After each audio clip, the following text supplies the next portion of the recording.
Today we're venturing into the mind-bending world of Instars in Time by Insert Disc 5. Will this turn-based RPG's time loop mechanic be our new favorite deja vu, or will we be begging for a break in the cycle? Get set for a game that's got us stuck in a loop, literally. Let's find out if this game's loop is a game changer or just a time-wasting trick on the First 30 Podcast. Thank you for listening to the First 30. I'm your host, Chad Callahan, and alongside me are the three people who didn't realize we already recorded this 7 times already. Tim Harris. Hello. David Marino. What? And Rick Weirdbeard O'Gride. I hope that makes me the Bill Murray of this group, if anything Oh, else. 100%. That makes me the groundhog because I'm the only one that realizes. Wait, no, Bill Murray realizes that he's going through it, right? Yes. Yeah.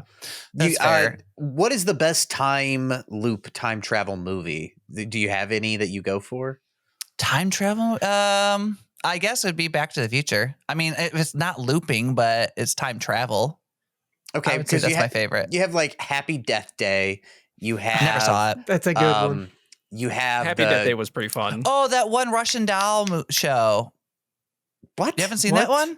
No. It's got the redheaded chick, and she keeps like living her. She keeps just kind of like Happy Death Day. She keeps dying and coming back every day. It's a show. I'm thinking of the. There's also the Andy Samberg movie, which is a time loop one.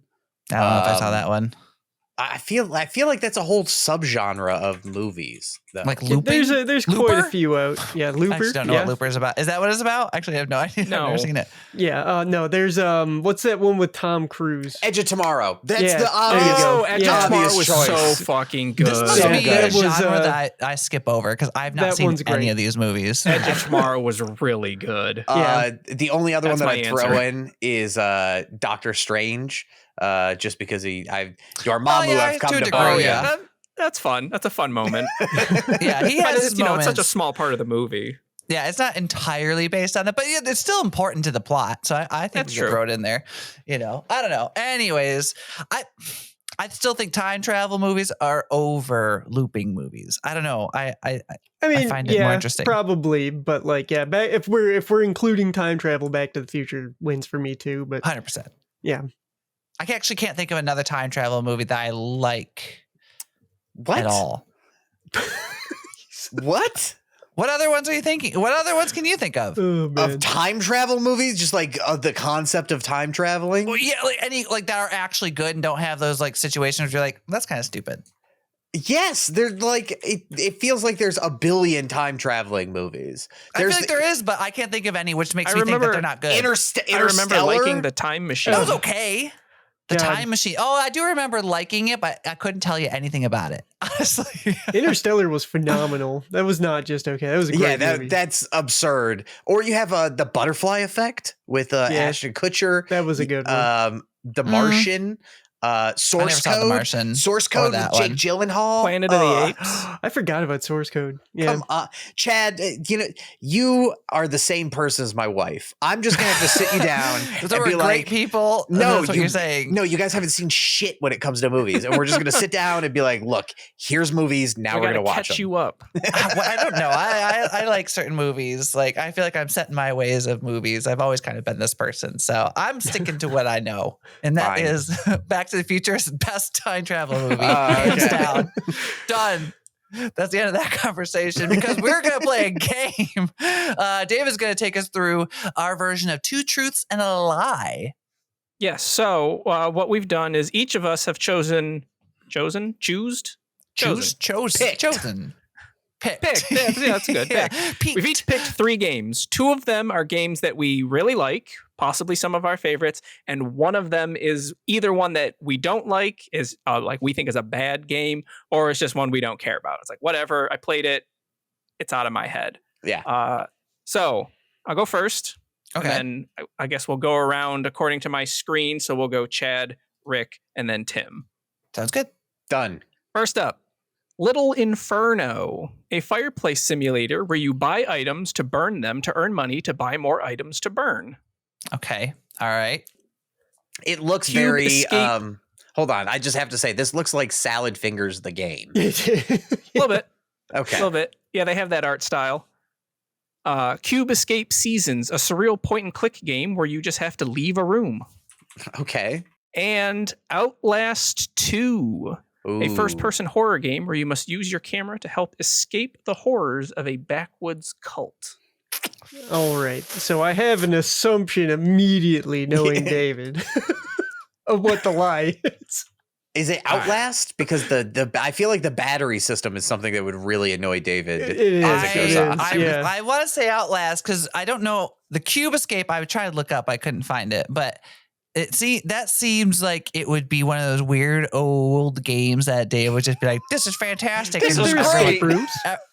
Is that what it is? Yeah, they're Okay. escape room games. Yeah. Okay, I couldn't find it real quick, like on my big.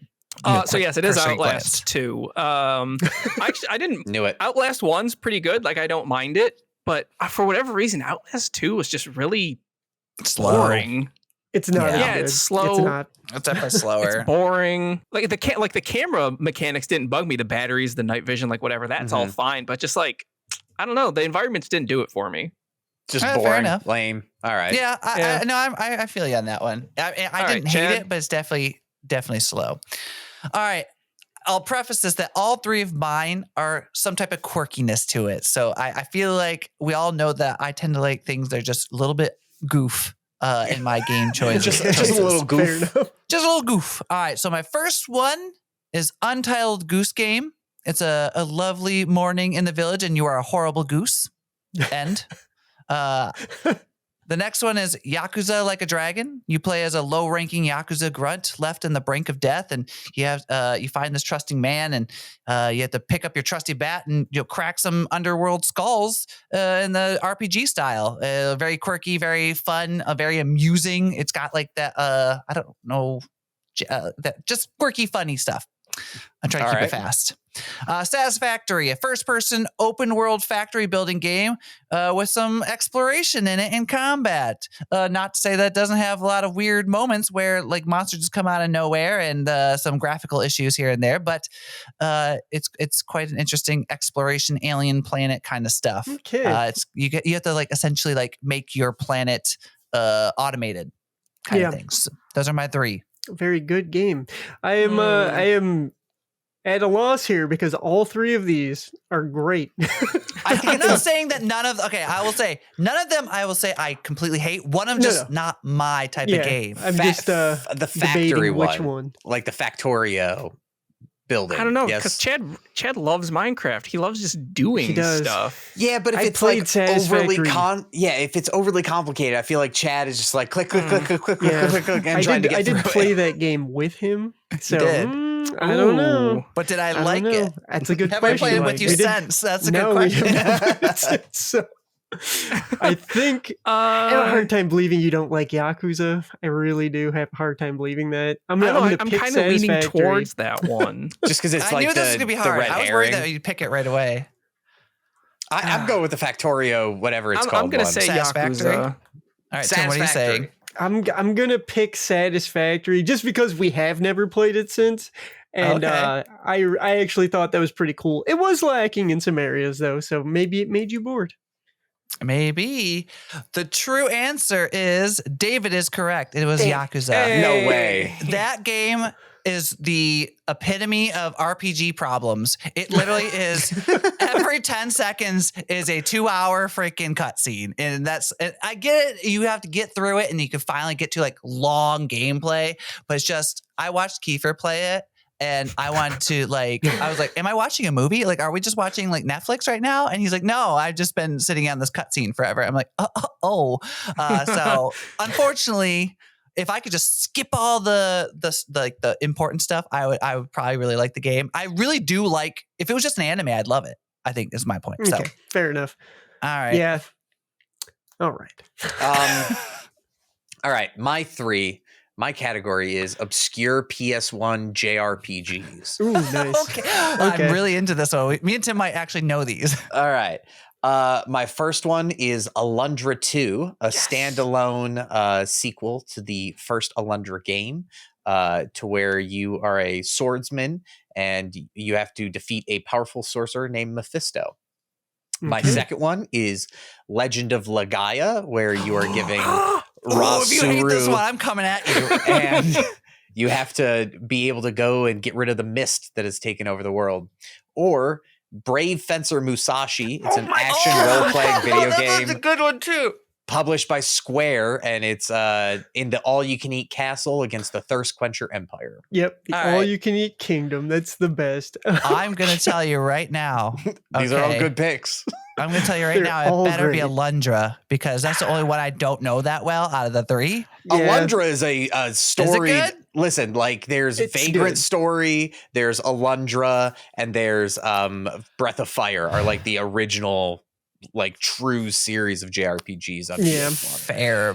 But Legend of the Guy, I could see you not liking because of the they're all Combat children system. Oh, and the yeah. combat system. They're all children. He said I that just hate before to kids, me. dude. Fuck them Oh, kids. Fuck them kids. Oh man, that's a hard time. I have a hard time. Oh god, is Rick a pun person? You're a pun person, right?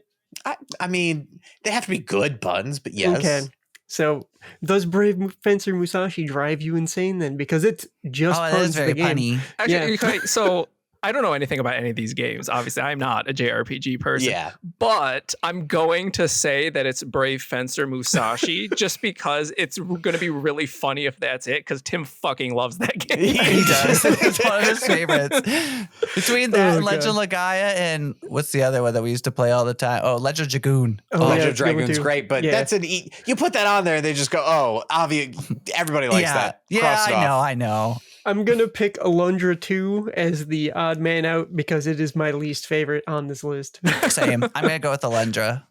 Well, you're correct. Alundra 2 is the one on there. I got to listen, the story is that I played it when I was probably like 11 and I Yeah. got to a puzzle that I didn't know how to solve and was just like, guess I'm never finishing the game, and You know just what? fucking forgot If you would about have it. put Legaia 2 on this list, Yeah, I we would have had thought that it was that issue. because me and Tim were stuck on this stupid rainbow puzzle for a freaking Hold ever. on. Do you have it? I have both Legend of Legaia, the physical copy right here. Ooh, I don't have the physical copies. I have I might actually have I've it still somewhere. got mine in my Oh. box. Is this a second copy of Legend of Legaia as a physical game?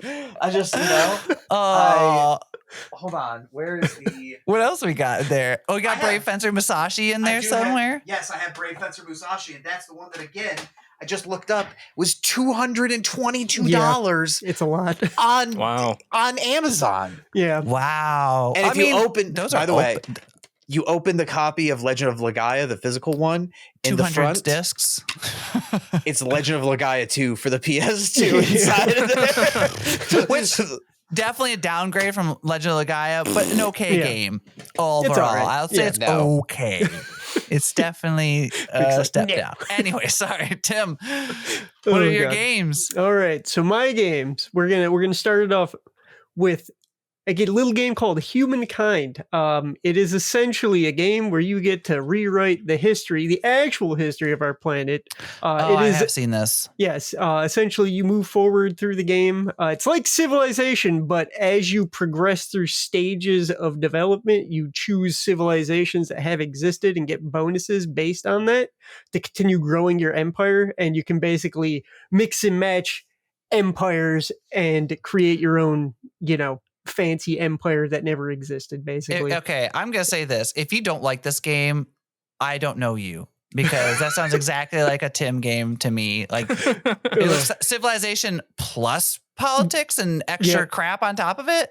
That's a It's Tim got all game. that. Yeah, it's a game, all right. And then game number 2. It's a very Civ-like game though. So anyone's into that.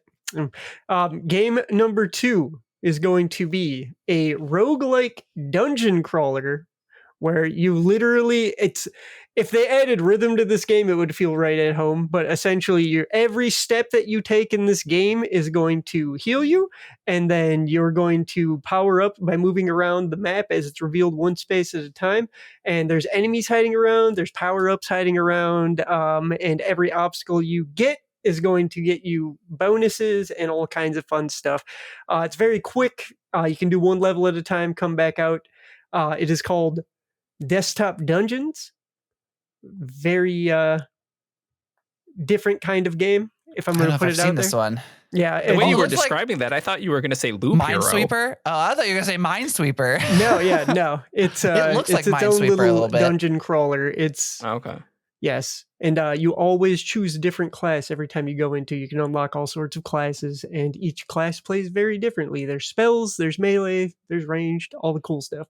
And then the final game is basically a space opera, if you will, where you play as Commander Shepard and lead Mass your Effect. elite squad on Mass a Effect. heroic journey Which one though? through the galaxy. I'm picking the first one. Yeah, he doesn't like Yes. him. No, you're out on Mass Effect. I think that it's not weird enough. Like it's too. I think you are the kind of person who went on like Rotten Tomatoes and been like, "Oh, this is rated really highly. It's gotta suck." I'm not interested in this game at all. I don't know. To be fair, this is hard. I feel like Humankind is a very Tim game, but I feel like, is it too Tim? You know what I mean? Where it's so Tim that Tim hates it. Like, you ever meet someone who's too much like yourself? You're like, fuck that guy. Like he That's feels he's fair. being pandered to. That is fair. Now I'm like doubting myself on this one. I want to agree no, with though, Rick, but I don't know. I'm with Rick. I think it's Mass Effect. I want to say yes. I want to agree. All Tim? right. The answer is Mass Effect. I have played Told it you. and I'm I've beaten it. Not gonna lie, I'm right there with you. I almost Yeah. added it to my list, but I knew Rick knew that I didn't care for the game that well. Yes, I do. I just don't understand the hype. I really don't. Like, I've played much better RPGs that don't get half the fanfare that this one gets, and like, I just don't understand it. It's not a bad game. No, It's just nowhere near as good as the hype would lead you to believe, and it has always just rubbed me the wrong way. you know what I'll give it? I'll say it's better than Starfield. Yeah, it is. Boy, talk about a low bar.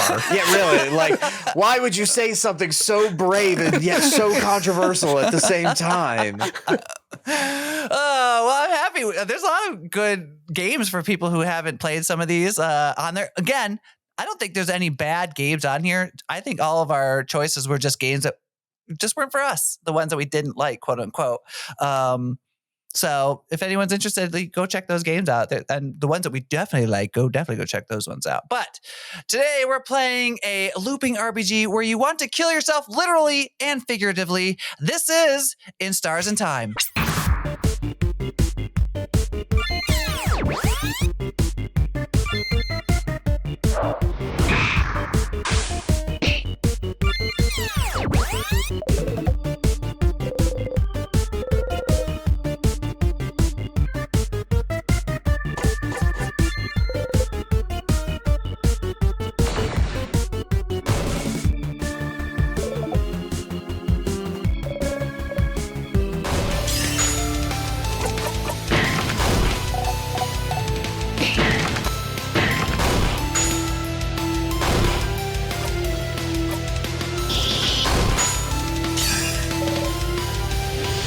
Also, a quick reminder, if you're listening to this podcast, this is also on YouTube. You can go to youtube.com/@first30podcast to watch this actual podcast, see what we're talking about. And there is also the VOD of the stream that we did on too, where Rick played in, what's it called? In Stars and Time. Yes. I keep wanting to say Stars and Stripes. Yes. It's killing me. Super patriotic.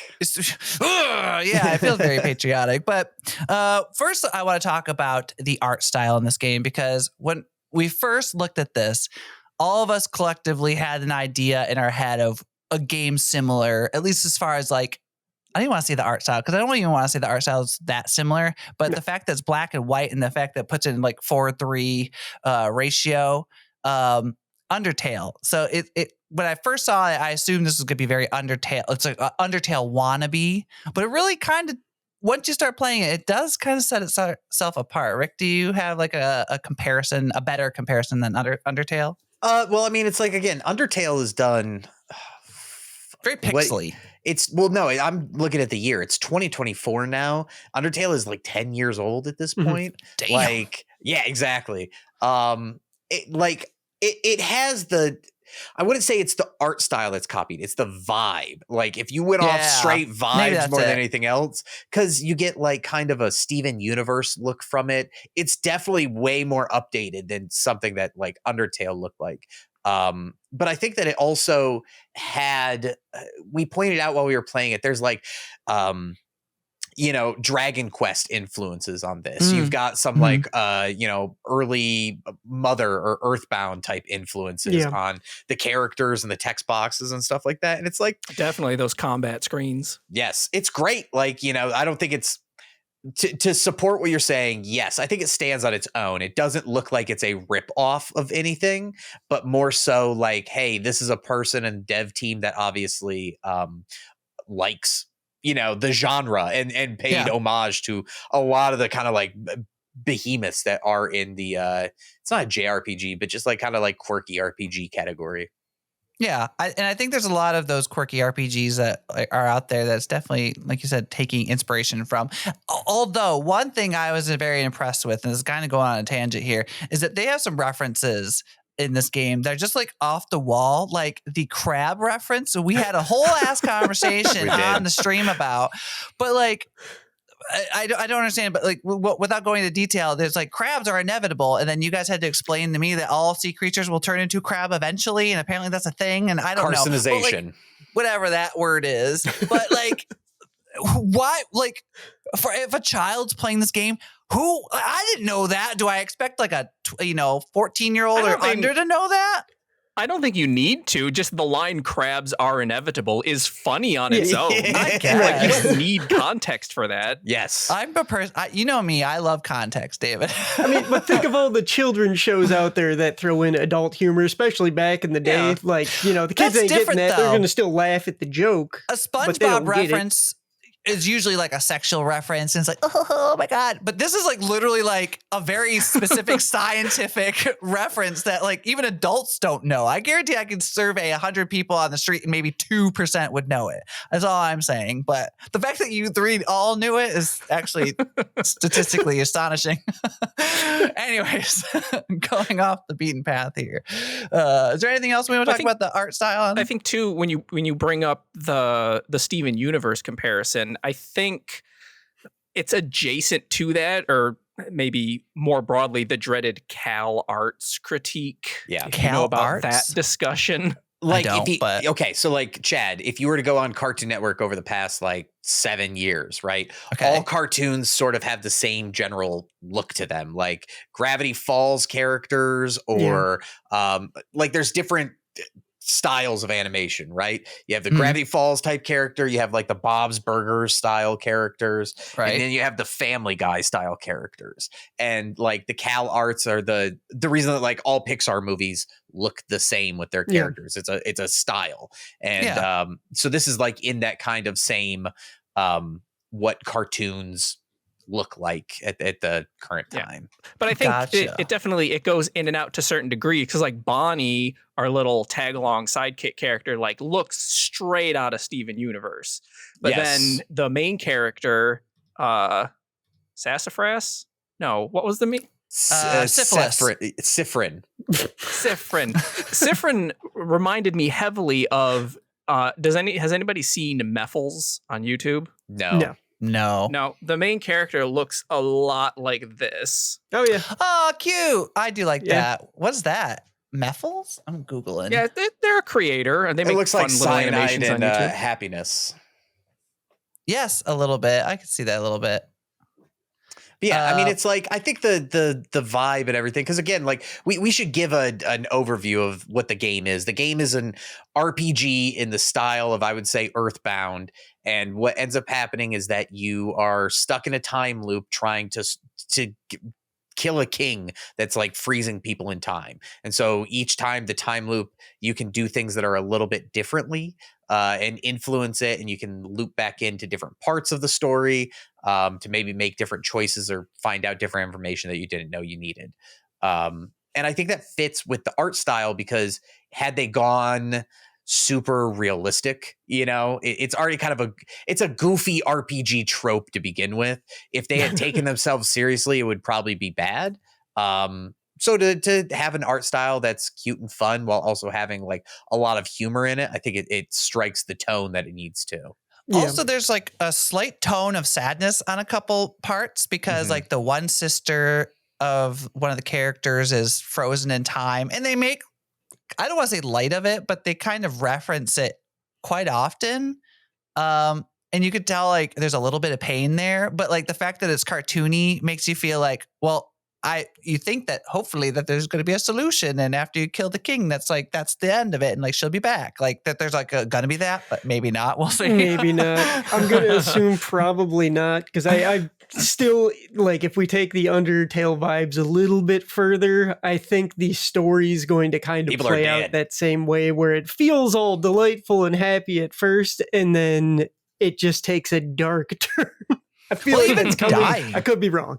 Even when you die, like even though you know you're going to come back, it does feel a little bit uncertain, because like it like kind of references how you're like alone in the situation, and then the rock falls on you, and then your stomach feels weird, and then you're back to where you started. It's just like, it's kind of like it reminds you that like when you die alone, quote unquote, you know, that reference kind of stuff. So I think they're taking these moments and really trying to play well with it. It's still, but I think the tone makes it okay, I guess. I don't know. It doesn't feel as heartbreaking. It's got that like the original versions of fairy tales where they're just like, oh, it's this fun story, but then like the ending's just dark. Yeah, it's like, and everybody's dead now. Yeah. And he's like, oh, You do realize grandma was eaten by the wolf, right? Okay, just I was checking like, to the moral remember of the that story part. is obey your parents or some goofy shit like that. Yeah. So do we feel like the tone of the game, because I feel like this game, I don't want to I'm not discrediting it when I say this, but like the combat is kind of secondary to the tone and experience of playing it, right? Yeah. Do we like this world? Do we like this tone? Is this, you know, like a game that doesn't offend you by No, existing? I mean, I'll say overall, the tone, the art style, the humor, the music, all of that I like a lot. I would say like that alone, when I saw like without knowing the gameplay or anything what it was about, or I was kind of like, ooh, I'm interested to see. That's why I said even in the chat, I was like, I'm excited to watch you play this, Rick. Like I actually want to watch, like see how this progresses. So I think all of that works for me. I don't know about anyone else. I appreciate the level of detail they went into with just the world building and character building through dialogue. Because even something as simple as just picking up an item, they give you lines of dialogue for. Yes. And like, I can appreciate that as someone who really, really enjoys world building and character building. Probably not everyone's cup of tea, but I love that about this. You know what I do like though, and we'll probably get this a bit more later in the loop section when we talk about that, but I like the fact that, especially in the dialogue part, I was worried that when you loop, you have to like hear the spiel over again and blah, blah, blah. They do a pretty decent job about like skip over stuff you've already talked about. You don't need to know the same conversations. You could skip over everything. I did find it weird that they kept asking if you wanted a refresher on how to combat. I thought that was kind of dumb. Like, no, I don't even need that question anymore, but that's just my personal opinion. But I do like the fact that they kind of like make light of the fact that, oh, we're having this conversation again, but like I'm zoned out and I don't have to like really pay attention anymore. I think that I personally appreciate. So you don't have to like go through that again.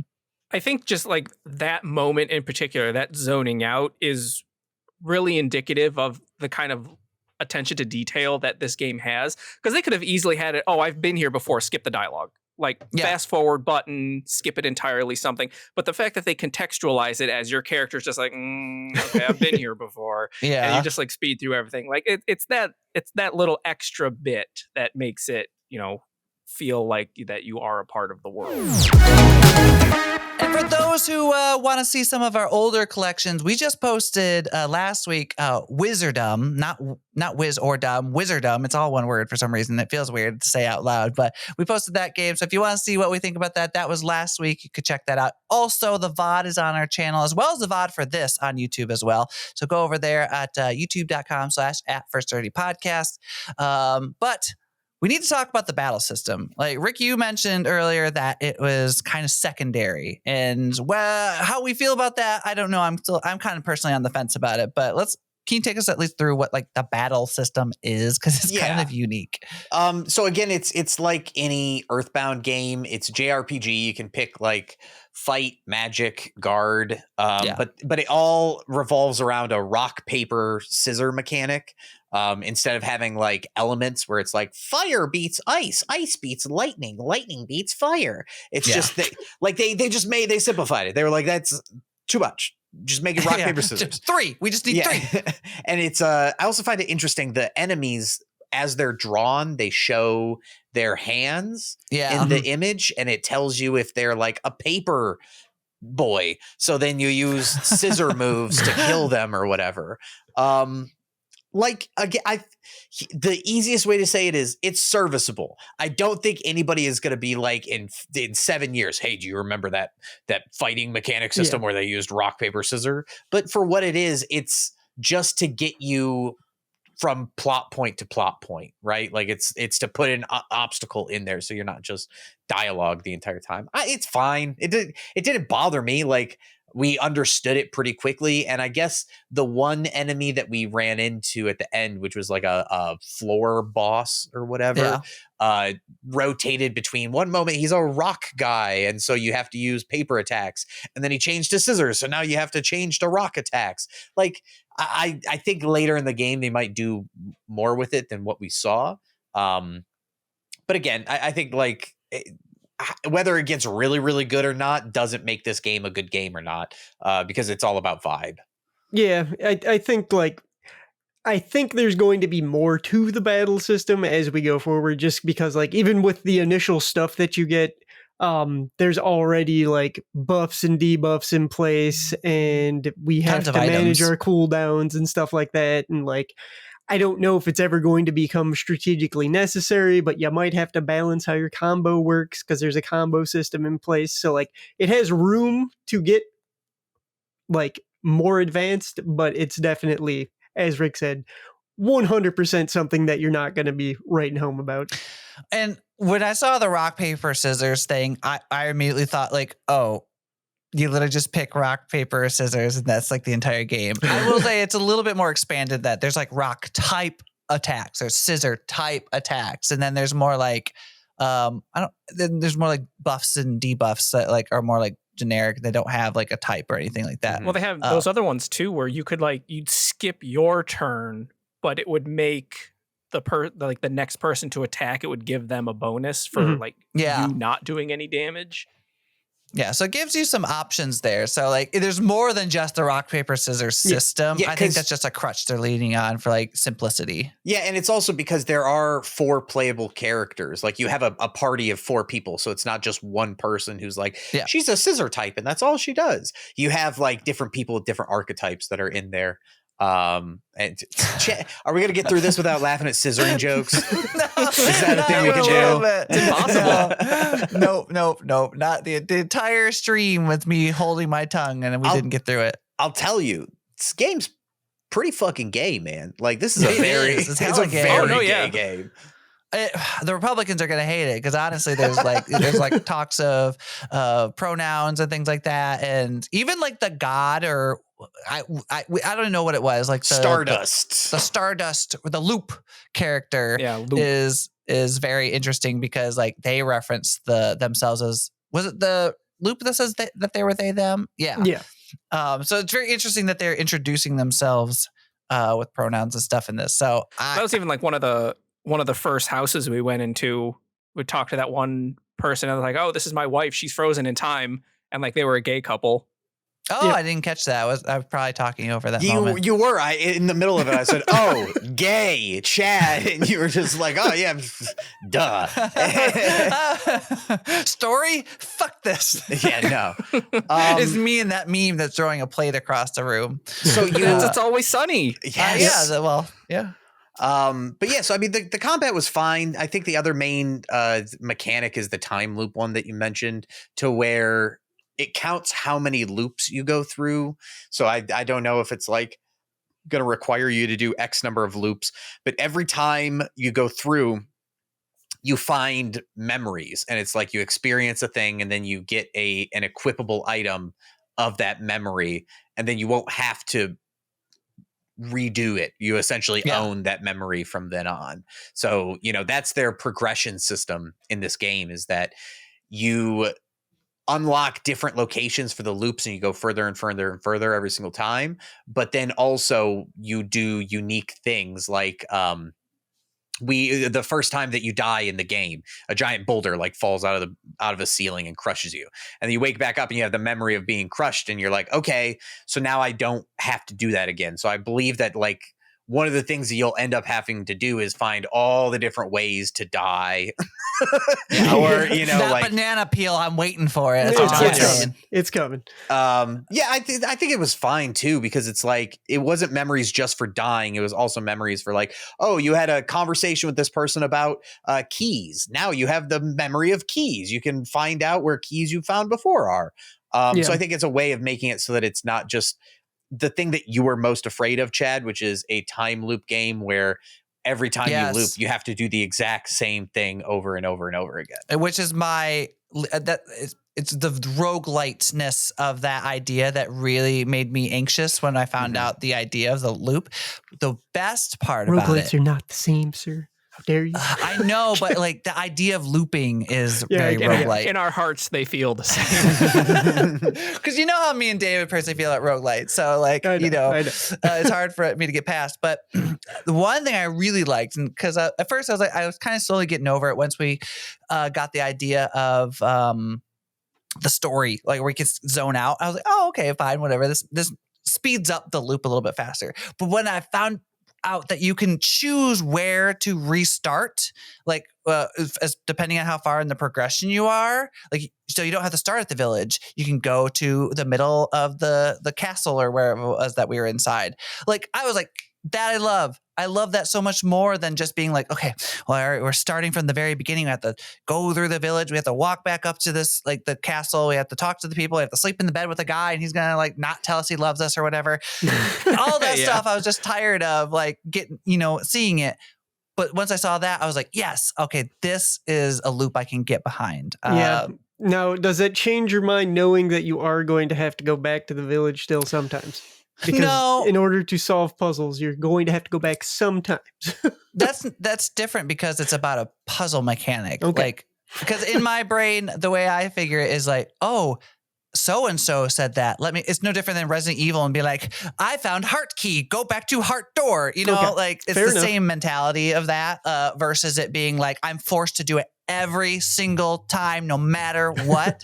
That's what irks me. I hate games that do that. So I 100% applaud this game for making that progression a little bit less nauseating for people like me who don't like those types of things. I appreciate it. David, I actually want to know your opinion on this because I feel like me and you tend to share our opinion on these like repetitive things. But I don't know if you have the same feelings.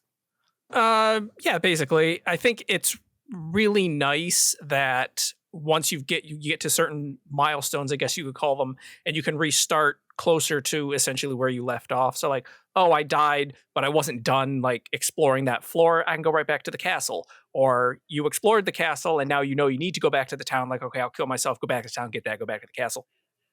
So there is a back and forth about how far you need to loop back. Because when the first time you wake up in that field and it's like, if I start in this field every fucking time I'm going to throw something. Yeah.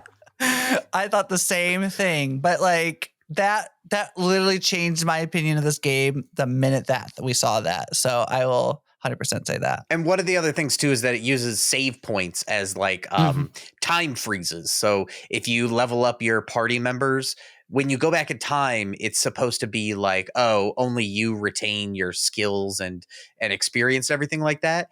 But if I gain a save point and my companions are level 65, anytime I go back to it, they'll be level 65. So like it's like time jumping almost, not necessarily to where it resets with the same stuff, but you can have like a baseline of, oh, I don't need to go get this equipment for them again. Oh, I don't need to go level them up again. They're already kind of like at the floor of where we're going. Yeah. And that's super unique. Let's just say that, because I can't think of a single game that does anything like that. So like that is definitely a point in this one's unique category for sure. Yeah. Do we want to go around some open grievances? I think Yes. I've aired out most of mine. So, Rick, do you have one off the top of your head? Yeah, the one that I would probably say is that the game is funny. I like the Yes. game. There's lots of humor in it. It is dense, and it definitely borders more on the like. It's not an animated like you know how there's like the animated book style games. Visual novel. Oh, Yeah, yeah. thank you. Visual novels. I love those. This is good. It's all character building. Like this is not a disparagement of the game, but for me, there's just a lot of talking. And I kind of got scared because after you do your first loop or two, you get this prompt and it's like, hey, you can hold down shift and skip entire conversations you already had. And I'm like, oh, sick. But then it's like, hey, if you do that, it's not going to be the exact same every single time. So you could be missing stuff that's changed, and it may be the thing that helps you figure out what you're doing. And it's like plot could be put inside it. And it's like, for me personally, Now you have anxiety on top yeah, of like, it. Yeah. do you do this? Do I waste away and just read the same stuff I've already read over and over again? Just in case. Yeah. Yeah. Like that feel playing with my emotions at that point. I understand it as a game mechanic. I said it while we were streaming. It's like the movie Click with Adam Sandler. Yeah. You can skip, but is it what are you losing when you skip? And it's still just kind of, it's fun, it's cool, but I don't like that as a mechanic. It gives me anxiety. That's fair. Tim, do you have any open grievances you'd like to share? I only have one based on what we have played, and it revolves around the battle system in a manner of speaking. I do not love that so far it doesn't seem like battle or leveling up is going to be a huge thing in this game. And the amount of enemies that they put in these hallways to keep you from getting from point A to point B is kind of nauseating to me, because like I don't want to sit here and have to dodge enemies every 2 seconds in order to continue with the plot. Yeah, So that bugs me. I feel you, because they do. If you leave the room and come back, they respawn. Yeah. So it's kind of like it just kind of makes no sense at that point. If at any point I feel like leveling up is something that I am going to like absolutely need, I'll see a point to that, but it feels like there's a bit much as far as the battles go. It stops you in your tracks a little too often, in my opinion, in this kind of game anyway. Fair. David, do you have anything to build upon? Yeah, I have two. One might actually be fixed because we didn't get very far, but the other one's pretty core to the game's identity. They need to have an auto battle option to speed through things. Like if I'm on the first floor of this dungeon and I'm running into a lot of low level enemies, there should be has anyone played Metopia? Yes. Yeah. There should be an option to just click a little box with like, okay, just fight for me for a little while. Mm-hmm. We'll get the XP, maybe fast forward through it. You set up your team ahead of time and just like go. And then once you get to a plot critical or you get further than you got before, okay, now you got to start putting in some thought. You got to start actually fighting your battles. That would resolve some of my issues for sure. The second one, this game has no animation. Yeah. At all. Everything, like, I get, like, you don't want to draw a bunch of frames to animate your little 2D characters or whatever, but they need some of that, like, After Effects squash and stretch, or maybe just, like, puppet animation where you just, like, joint the different parts and they just kind of Or float even there like and move or whatever. when they react, everything is maybe just- there's like something that pulses on their head or something. Some are like, different generated effects for, like, hits and statuses or whatever, but right now, Disgaea everything's does just, a like, really good job at stuff like a that. frame. There's like a hit frame. It goes back to the Great normal game. frame. There might be another frame to show a status effect or something, but just nothing moves. Nothing feels, I don't know, fluid. It's all Yeah. just static It's very images. static. Yeah. Never had an issue with that because like I'm a big fan of older RPGs and like a lot of them are just static images and you press buttons and like it's never Just bugged character me. portraits. Yeah. Which I guess is the difference. Is like this is a 2024 game, and like a lot of times we don't mind the retro feel, but like you have to add some 2024 into it for it to like, separate itself from the retro feel a little bit to make it feel like it belongs in 2024 versus it just being something that could have been any time. Like I can in tell the you what past. they added from 2024. Everyone's sad. Okay, Mhm. there you go. Yeah. Damn. There you go. That's Fair. your pinch of spice. It's that like Salt Bay guy right now. He's just sprinkling sadness upon everything. All right, well, that's a good amount of open grievances. I'm kind of tossed up on what our opinions are as far as our final say is. So since Rick played the game, he will be going last on the final say. So we will start with David. Ooh, I know, big. It's all up on you. What are you gonna say? All I'm right, setting the will you- mood, setting the tone. Yeah, set the Set the tone. final Tone. say. Will you continue? I will not continue. Oh wow. Straight Probably to the- the straight to surprise the of heart. nobody. Shocker. Like the characters seem really fun. The world is interesting.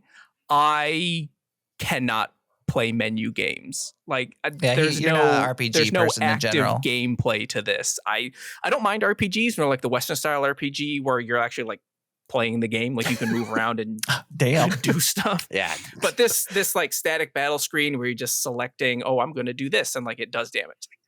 I cannot get into that type of game. It's fine. Even the vibe. So even if since it's like a secondary option, like okay, and I'm not to go off too on a tangent and keep this Another as one. brief as possible is what I'm trying to say. What is the difference between that and those games that literally are just like story based? You just choose an option, Like what? like The any Walking story based game, like The Walking Dead or Oh, okay. Well, Heavy first rain. of all, Heavy Rain. The Walking yes. Dead. Heavy Rain's quick time events. That is different. Okay, fine. But Quick time events outside of that. stuff like The Walking Dead, like choosing dialogue options are sections of those games, but then the other half of that is almost like point and click adventure style puzzling. So you have to walk around, you have to find items, you have to like, okay, what do I do with this item? I bring it over here and now I use it to do this. So there is another aspect to that game where you're actually playing it instead of just standing there and selecting stuff. Well, there's another aspect to this game. You're walking around, finding stuff, trying to like collect things. He's got Yeah, you but you're there. just putting them in your pocket. You don't have to do anything with them afterwards. I guess. I don't know. Maybe it's not enough gameplay for David. I don't know. If this game had some environmental puzzles that you're like, oh, I have to figure out how to solve this floor of the dungeon. Sure, maybe you're like that could break up the monotony. Yeah, that could break up the monotony. But right now, it doesn't have any of that. Okay, I'm just saying it just feels the same to me. Is all I'm saying. But that's just my personal opinion. Fair, I guess. Whatever. Tim, we'll move on to you. Will you continue? Yeah, this one's easy sell for me because I big fan of retro RPGs to begin with. I really like the vibe this one's giving off. I'm interested to see how far this loop mechanic actually goes with the game. Like, are we just going to be doing the palace the entire time, or is there going to be more to it later? Very interested to see where it goes. The story's got me hooked. I wanna know more about what's going on in this world and what the king is up to, and how sad can it get? I need to know what's going to happen at the end because I know I just got this feeling in my bones that like something awful is going on. Tim wants his soul crushed by the end of this game. That's all he wants. I feel like it'll happen. I don't know for sure. I just feel like it's leading me in that direction. But yeah, this easy sell for me. 100% going to be continuing this one. All right. And will I continue this game? I will say the vibe and the characters are 100% something I'd be into. Unfortunately, I'm kind of with David on the sense that there isn't enough in the gameplay part for me to feel like I'm satisfied. And the looping, as much as I love certain parts of the looping, repetitive natures get to me, and so I have a hard time with it. But I will say this is the closest I've ever gotten to like a looping mechanic where I was like, I'm kind of close to being in. But I just know right now with other games that are happening around this game, I don't want to be like, yeah, I'd continue without, because I don't think I will. Like, I honestly just don't want to be that person to be like, yeah, I will, but yeah, I don't think I would. Just because there's so many others out right now. So I'm just being honest. I think for those who like these types of games, go for it. I'd watch Rick play it again, to be perfectly honest. Let's go. I just don't want to do it myself. All right, Rick, the player of the game, will you continue? A hesitant yes. I believe that like it wasn't enough to push me one way or the other. I'm willing to continue because, like you said, I enjoyed the humor. I laughed a whole bunch of times. I think the characters are fun and like not just cardboard cutout Japanese RPG characters where they're just like, oh yeah, let's defeat the evil, and you never learn anything about them. The manga, like, oh, what do you know? But it was fun. If I were to go through a second playthrough session and had the same experience that I did this time, I would probably not pick it back up. But for where it is right now, I think it's like, it's fun. It's interesting. I'm interested to see if it evolves from where it was, because, I've learned over the times RPGs are like tough sons of bitches, right? You got to get through, you got to eat your veggies up front and do a lot of world building and texting to be able to get to where you're like, oh, the game gets really good 40 hours in. So, I think, I'll play it again. I'm not mad at it. Yeah, I mean, I've said it when we played Star Ocean Second Story R or whatever that stupid long title of that one is. It's a slog to get through, but once you get to a certain point, it gets fun. So I have a sinking feeling that this might get there. I just unfortunately for this game, I don't have I've played it once before, so I know that it gets good to give it that like chance with everything else that is coming out around it. So that's my only grievance. But for anyone who's interested in this game, don't sleep on it if you like these types of games, because it's available on Steam, PS4, PS5, and on Switch. So you could take it to go. And it's only $19.99, which I think is actually a fair price for this game overall. So maybe give it a shot if you're interested. And thank you for listening to The First 30. And don't forget, this is on YouTube. You can go to youtube.com/@first30podcast.